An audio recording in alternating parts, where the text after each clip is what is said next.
అదే ఇందాక అడిగిన క్వశ్చన్ ఇంకొకసారి, అంటే ఇది వస్తుంది at the same time Saraswati వస్తుంది, రెండు ఈటీవీ విన్ అనే బ్యానర్ రెండింటికి కామన్ గా ఉంది. సో ఏంటి మరి, అంటే మీతో మీకు పోటీయా లేకపోతే ఎందుకు ఆ డెసిషన్ తీసుకోవాల్సి వచ్చింది?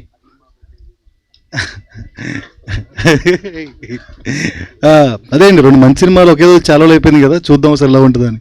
అది చాలా డిప్లొమాటిక్ గా ఉంది, అసలు ఆన్సర్ లా లేదే. అసలు ఆన్సర్ అదే, ఎందుకంటే వాళ్ళు చెప్తాను. ఒకే రోజు రావాలని అనుకోలేదు actually. 8th March women's day, అందుకోసం సరస్వతి 6th ప్లాన్ చేసాము. ఈవెన్చువల్లీ ఈ సినిమా February 12th రిలీజ్ కావాల్సింది. సో తర్వాత శ్రీ విష్ణు గారి సినిమా, తర్వాత ఏ భగవాన్ సినిమా అన్నీ పోగా 6th డేట్ కనిపించింది. సో రెండు మా సినిమాలే, రెండు మంచి సినిమాలే, ఒక రోజు ఏమైంది. అయితే లాస్ట్ టైం ఎందుకు థియేటర్కి వెళ్ళట్లేదు అన్నప్పుడు మీరు చెప్పిన రీజన్ కూడా అంతే స్ట్రాంగ్ గా అనిపించింది. అప్పుడు మాకు చాలా కన్విన్సింగ్ గా ఉంది. అంటే 90s తర్వాత మళ్ళీ అలాంటి కంటెంట్ ఏది రాలేదు, మాకు సబ్స్క్రిప్షన్స్ అనేవి కూడా ఇంపార్టెంట్ అని. బట్ మీరు యాజ్ ఏ ఓటీటీ కింద ఫస్ట్ ప్రిఫరెన్స్ దానికి ఇవ్వాలి కానీ, బట్ మీరు థియేటర్కి వెళ్ళడానికి ఫస్ట్ ప్రిఫరెన్స్ ఇవ్వడానికి రీజన్ ఏంటి ఈ సినిమా వరకు? సో అదే మీకు అదే అనగనగా తర్వాత మంచి ఒరిజినల్ కాంటెంట్ లేకుండా థియేటర్కి వెళ్తున్నాం, సినిమా లేకుండా థియేటర్కి వెళ్తున్నాం. And some of the few contents థియేటర్కి వెళ్ళిన తర్వాత నెట్ఫ్లిక్స్కి వెళ్తున్నాయి. ఆ తర్వాత అందరూ అదే అడుగుతున్నారు, ఏంటంటే థియేటర్లో వస్తుంది, నెట్ఫ్లిక్స్లో వస్తుంది, ఎక్స్క్లూజివిటీ ఏం లేదా అనేది. సో ఒక మంచి సినిమా ఉంది, so only on ETV win అనే బ్రాండ్ని ఎక్కువ బిల్డ్ చేద్దాం అనుకున్నాం ఈ సినిమా నుంచి. ఈవెన్చువల్లీ ఏమైందంటే థియేటర్ ఎక్స్పీరియన్సే ఈ సినిమాకి బెటర్గా ఉంటుంది ఓటీటీ ఎక్స్పీరియన్స్ కన్నా అనేది ఫోకస్ గ్రూప్ టెస్టింగ్ వల్ల మేము కన్విన్స్ అయినాం, అందుకే తీసుకొస్తున్నాం. But experience okay sir, but build మీకు ఇష్టమైన మూవీ స్టార్ లాగా ఫిట్గా యాక్టివ్గా ఉండాలని ఉందా? కానీ వాళ్ళలాగా ఎలా తినాలి, ఎలా వర్క్ అనుకుంటున్నాం. ఇంకా దానికి చాయిస్ లేదు కదా, సిరీస్లతో బిల్డ్ చేద్దాం. సిరీస్ అయితే చాయిస్ లేదు, అడగరు కదా ఇంకా సినిమాకి తీసుకెళ్ళమని థియేటర్కి. శివాజీ గారు సార్ ఇటు సార్ చాలా కాలం తర్వాత ప్రొడక్షన్ చేస్తున్నారు కదా, అప్పటికి ఇప్పటికి ఎలా అనిపిస్తుంది ప్రొడక్షన్? ఎందుకంటే చాలామంది ప్రొడ్యూసర్స్ చాలా మాట్లాడుతున్నారు, ప్రొడక్షన్ ఇలా ఉంది అలా ఉంది, ఈ ఇబ్బందులు ఆ ఇబ్బందులు, చాలామంది సైలెంట్ అయిపోతున్నారు కూడా కదా. అంటే నాకైతే ఏమీ అనిపించలేదండి.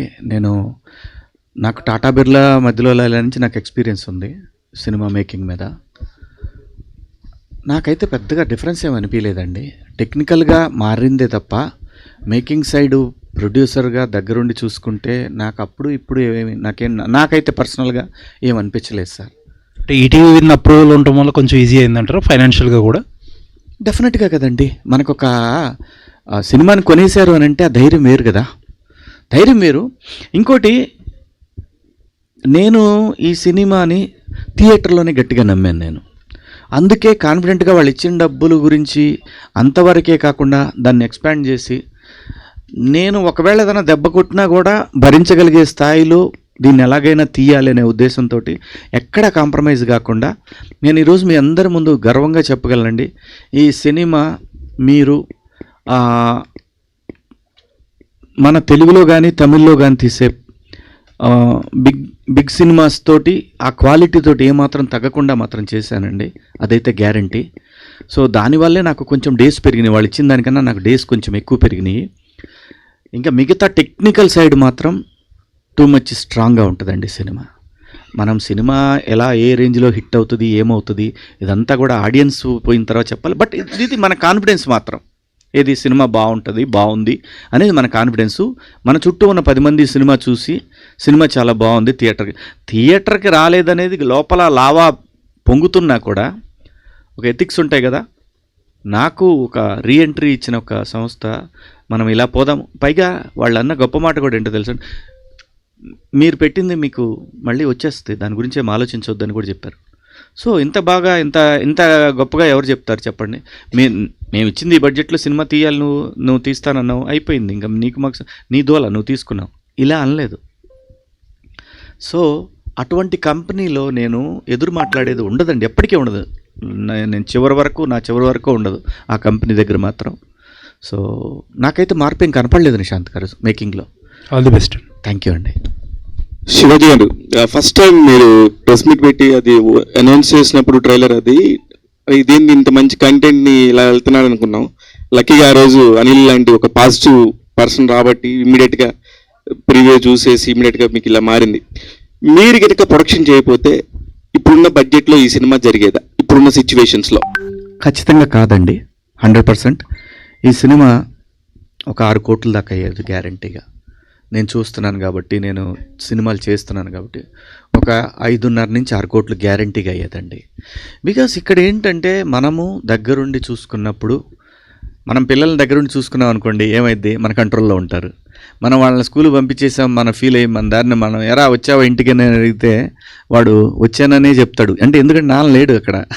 ఎరా వచ్చావా అంటే అర్థం ఏంటి, ఎరా ఇంకా రాలేదంటే వాడు టెన్షన్ పడతాడు, కానీ వచ్చావంటే అదే డిఫరెన్స్ అండి, ఏముండదండి.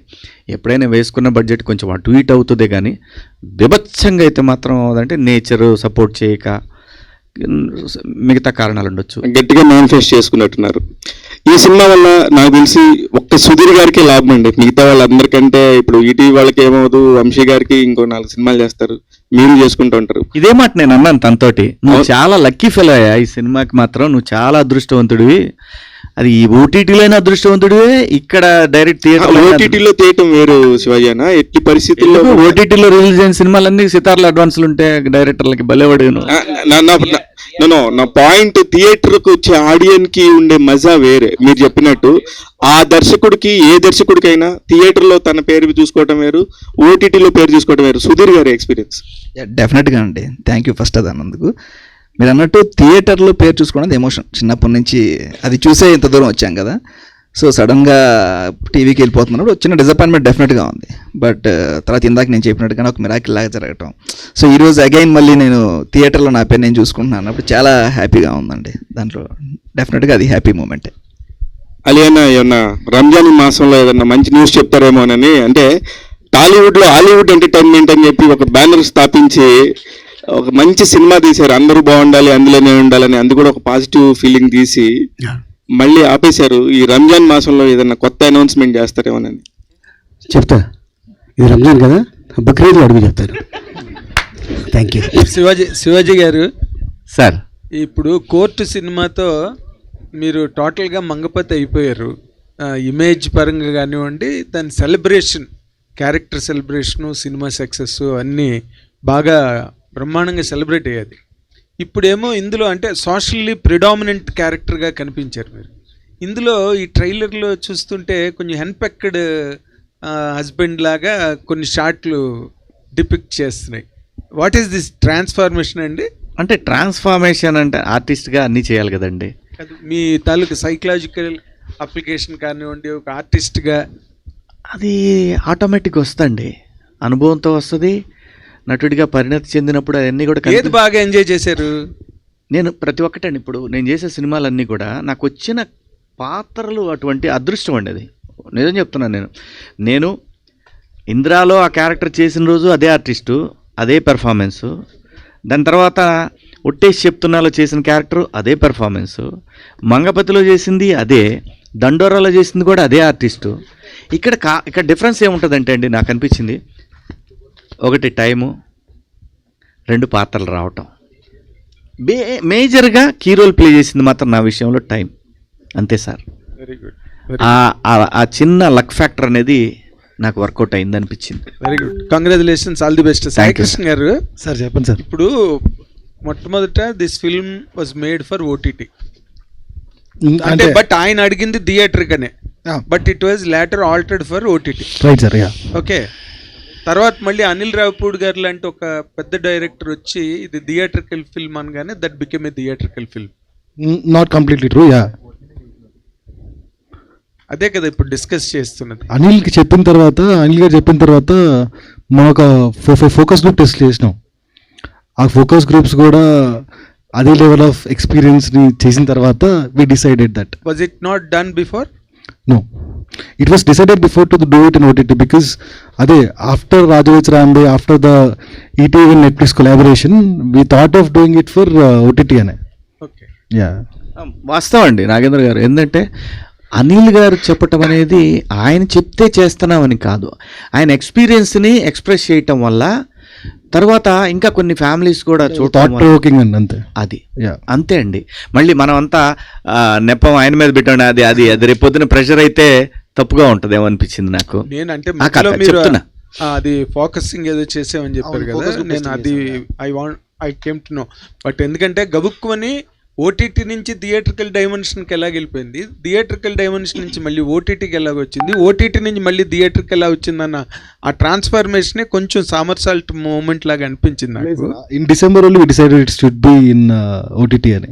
Okay, but all of you all the very best. More importantly first time director, పెద్ద హిట్ కావాలి. Thank you so much, sir. Should become a very very big hit. Industry's sake. Good luck, all the very best. Thank you sir. Suresh, మన first ఒక దీని గురించి main character గురించి, panchayat secretary Sriramu క్రిమినల్గా ఎందుకు మారాల్సి వచ్చింది?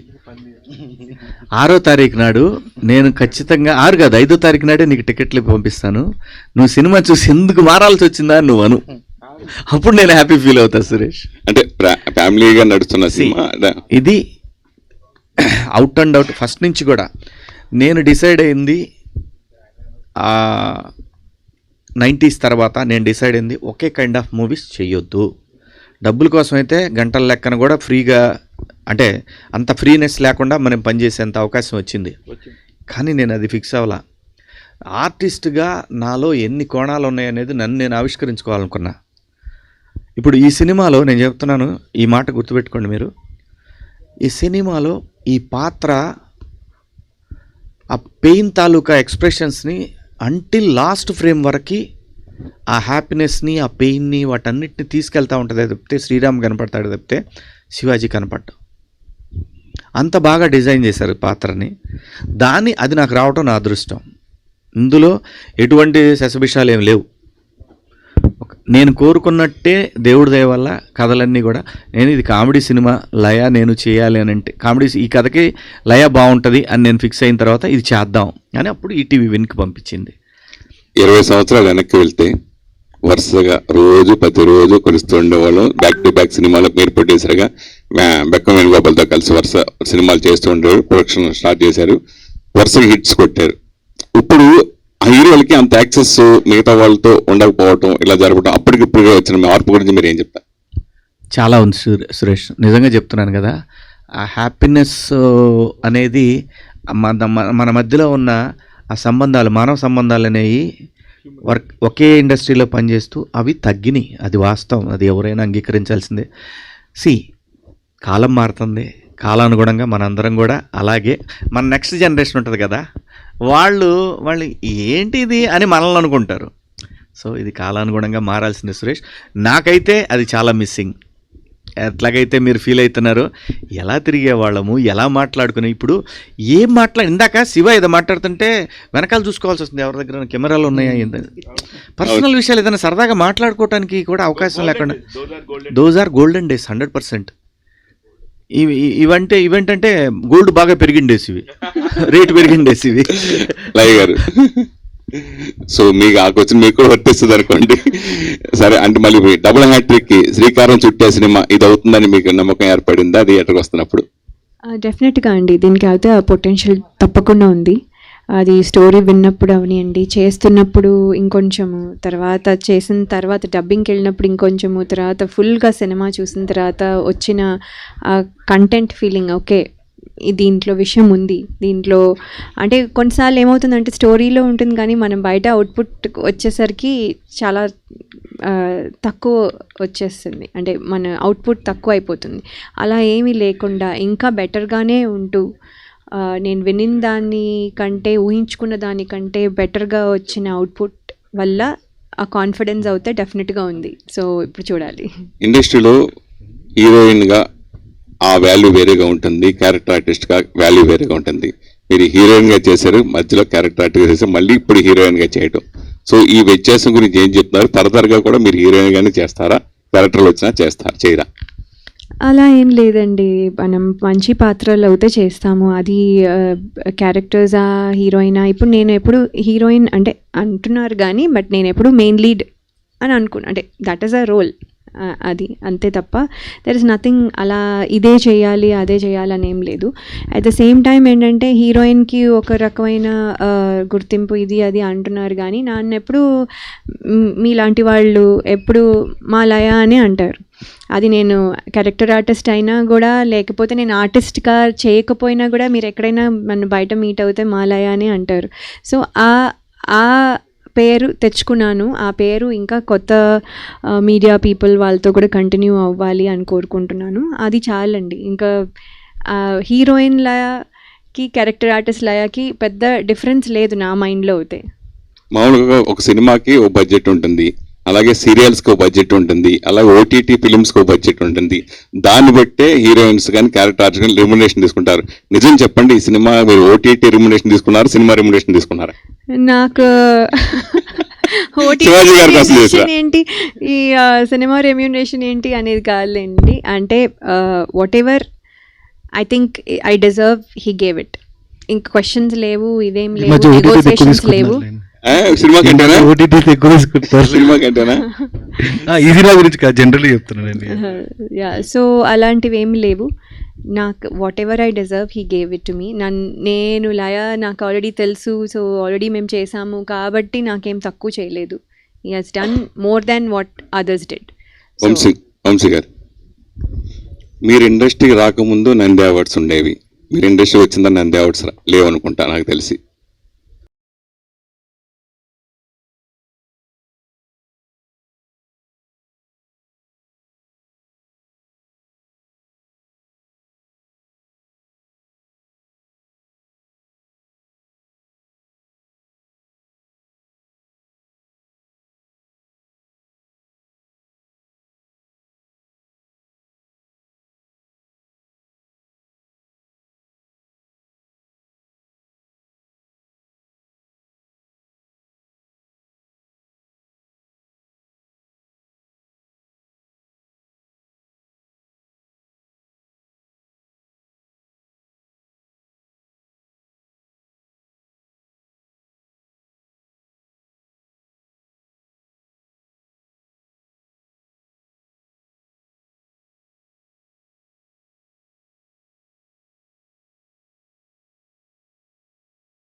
నిషా గారిది ఆ వీడియోస్ నేను రెగ్యులర్గా చూస్తాను.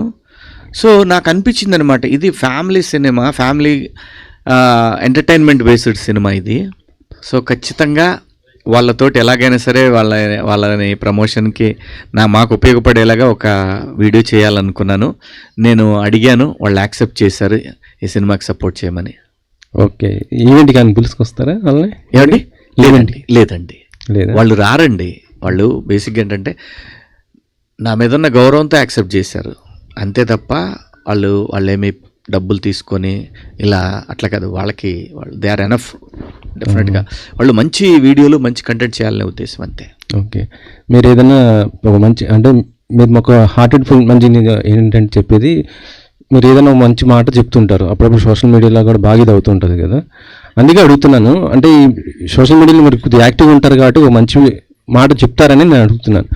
బేబీ పునర్విక గురించి మీకు తెలిసే ఉంటుంది, మీరు ఏదైనా ఒక మంచి మాట ఆ పాప గురించి.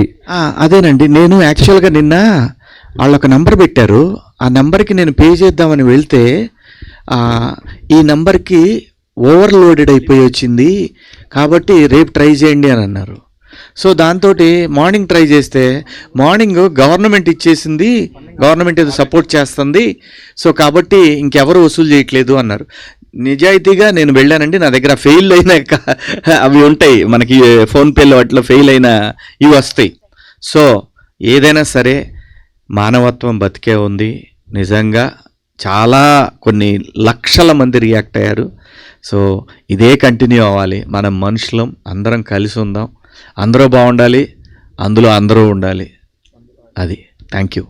అలీ గారు, మీ జీనీ ప్యాంట్ చూసి బుల్లెమ్మో పాట దగ్గర నుంచి మీరన్నా మీ పాటలన్నా మీ డాన్స్ అన్నా ఇష్టపడిన వాళ్ళు చాలా మంది ఉంటారు. సో ఎస్పెషల్లీ పాయా సాంగ్ చాలా అద్భుతంగా ఉంది సాంగ్. సో ఆ సాంగ్ ఫస్ట్ విన్నప్పుడు మీకు ఎలా అనిపించింది? అలాగే నిర్మాత బండ్ల గణేష్ చేత డాన్స్ చేయించడం ఒకటైతే దాంట్లో లిరికల్ గా చంద్రబాబు నాయుడు గారు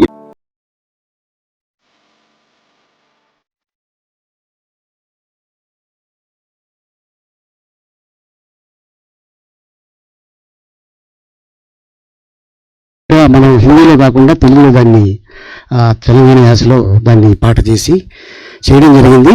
పాట చేసిన తర్వాత శివాజీ రోజు నైట్ ఫోన్ చేసి, అన్న పాట రెడీ అయిపోయింది, ఒకసారి వినిపిస్తాను, నేను పంపిస్తున్నాను విను, మళ్ళీ 10 minutes తర్వాత దాన్ని డిలీట్ చేసే అన్నాడు. నేను విన్నా, శివాజీ చాలా బాగుంది, ఇది అద్భుతంగా ఉంది, డైరెక్టర్ గారు కూడా చాలా హ్యాపీ ఫీల్ అయ్యారు అని, నేను బండల గణేష్ని అనుకుంటున్నాను అన్నాడు. ఒకసారి నువ్వు డైరెక్ట్గా వెళ్ళు అనగానే తను వెళ్ళటం చెప్పటం, ఒక డేట్ ఇచ్చాడు. ఆ డేట్లో తనకి ఏదో ప్రాబ్లం ఉంటే తన సొంత పనుల మీద డేట్ మళ్ళీ మార్చి దాన్ని చేయడం జరిగింది. కుంభవృష్టి అసలు మామూలు కాదు, రామోజీ ఫిల్మ్ సిటీలో వర్షం, ఆ వర్షంలో 2 రోజుల్లో పాట ఫినిష్ అయిపోయింది. డాన్సర్లు సహా టెక్నీషియన్స్ అందరూ ఆ రోజు పాయతో అందరూ షూటింగ్ ఫినిష్ చేశారు. చక్కగా 2 రోజుల్లో సాంగ్ అయిపోయింది, ఎడిటింగ్ చేశాడు, సాంగ్ రిలీజ్ చేశాడు. పాయ ఎంతమంది తిన్నారో తెలియదు కానీ ఈ పాట రిలీజ్ అయిన పాయ చాలా మంది తిన్నారు, అంత అద్భుతంగా. వంశీ గారు, అది యాక్చువల్లీ మీరు రెగ్యులర్గా సినిమాలు చేస్తున్నారు, నిజంగానే మీరు చెప్పినట్టు రెగ్యులర్గా మీడియాతో కలుస్తున్నారు, రెగ్యులర్గా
మీడియా కాస్ట్ అండ్ క్రూ అందరికీ కూడా thank you very much. We wishing you all the very best to the entire team.